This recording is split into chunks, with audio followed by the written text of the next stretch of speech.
Gimana turnamen terbesar di bumi ini bisa ada? Oke, sekarang lo udah tahu sepak bola ada. Tapi gimana ceritanya sampai ada turnamen yang ditonton 5 miliar orang dan bikin negara-negara bisa ribut cuma gara-gara satu tendangan penalti?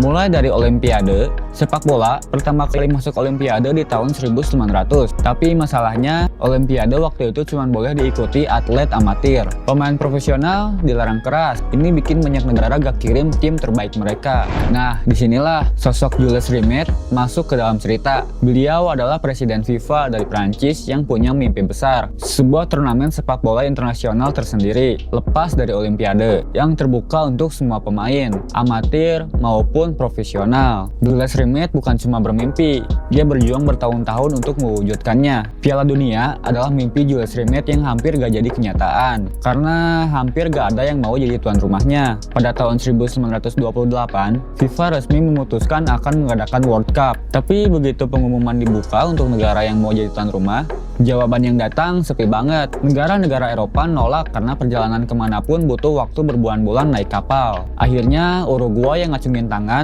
dan mereka menang bidding karena menawarkan hal paling menggoda. Semua biaya perjalanan dan akomodasi tim peserta ditanggung oleh mereka. Literally dibayarin liburan ke Amerika Selatan. Siapa yang nolak? Maka pada 13 Juli 1930, Piala Dunia pertama dimulai di Montevideo, Uruguay. Diikuti 13 tim, 4 dari Eropa, 9 dari Amerika. Dan pemenang pertamanya Uruguay, sang tuan rumah. Mereka ngalahin Argentina dengan skor 4-2 di final. Isi kota pesta sampai pagi. Sementara di Argentina, orang-orang melempar batu ke kantor kedutaan Uruguay. Rivalitas itu nyata, guys.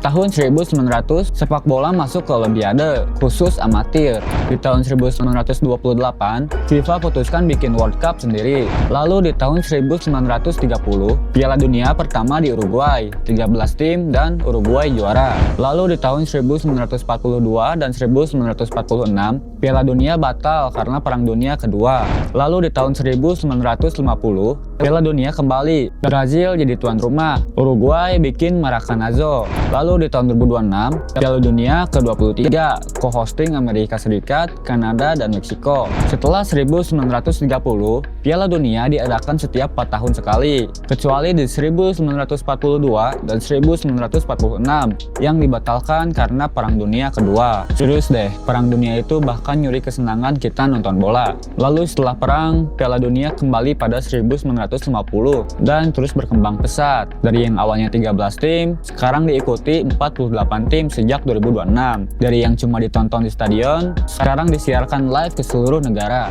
Dan fakta yang bikin gue personally terkesan, format grup plus knockout yang kita kenal sekarang itu baru mulai dipakai secara konsisten di tahun 1950-an. Sebelumnya sistemnya amburadul banget. Ada turnamen yang finalnya masih pakai sistem round robin, bukan pertandingan final head to head. Jadi kalau ada yang bilang sepak bola itu sempurna dari awal, itu bohong. Butuh puluhan tahun trial and error buat sampai ke format yang kita saksikan sekarang. Nah, itu dia asal-usul terciptanya Piala Dunia. Kalian sekarang lagi dukung negara mana nih? Tulis di kolom komentar ya. Sampai jumpa di video berikutnya. Dadah!